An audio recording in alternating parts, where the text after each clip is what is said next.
അതെ, ഇന്നൊരു lunch പ്രിപ്പറേഷൻ്റെ mini വ്ളോഗാണ് കേട്ടോ. അപ്പോൾ നമുക്ക് നോക്കാം ഇന്ന് എങ്ങനെയാണ് ഞാൻ കപ്പ ബിരിയാണി ഉണ്ടാക്കിയെന്ന്. ഉള്ളിയും കറിവേപ്പിലയും വഴറ്റിയതിനകത്തോട്ട് കുറച്ച് ബേസിക് സ്പൈസസ് ചേർത്തിട്ട് നമുക്ക് ഇളക്കാം. എല്ലാം നല്ലതുപോലെ ഇളക്കി നമുക്ക് വഴറ്റിയെടുക്കാം. ഞാനിവിടെ ഇറച്ചി നേരത്തെ ബോയിൽ ചെയ്ത് വെച്ചിട്ടുണ്ടായിരുന്നു, സ്പൈസസ് ചേർത്ത്. അത് ഞാൻ ഇതിനകത്തോട്ട് മിക്സ് ചെയ്യുവാണ്. കുറച്ച് എരി കുറവായതിനാൽ ഞാനിവിടെ 2-3 ഉണ്ടമുളക് കൂടെ ചേർത്തിട്ടുണ്ട് കേട്ടോ. ശേഷം ബോയിൽ ചെയ്ത് വെച്ചേക്കുന്ന കപ്പയും കൂടെ നമുക്ക് ഇതിനകത്തോട്ട് ചേർത്ത് നമുക്ക് ഇളക്കാം. ഇത് ഞാൻ ഉപ്പും മഞ്ഞൾപ്പൊടിയും ചേർത്ത് നല്ലതുപോലെ വേവിച്ചെടുത്തേക്കുന്നതാണ്. കപ്പയും ഇറച്ചിയും കൂടെ നല്ലോണമൊക്കെ മിക്സ് ചെയ്ത് ഇളക്കണം. അപ്പോൾ നമ്മുടെ ടേസ്റ്റി ആയിട്ടുള്ള കപ്പ ബിരിയാണി ഇവിടെ റെഡി ആയിട്ടുണ്ട്. ഞാനിവിടെ ഒരു പ്ലേറ്റിലേക്ക് സെർവ് ചെയ്യുകയാണ്.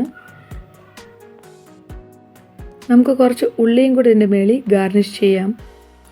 വീഡിയോ കാണുന്ന എല്ലാവരും ലൈക്കും സബ്സ്ക്രൈബും ചെയ്യാൻ മറക്കരുത്.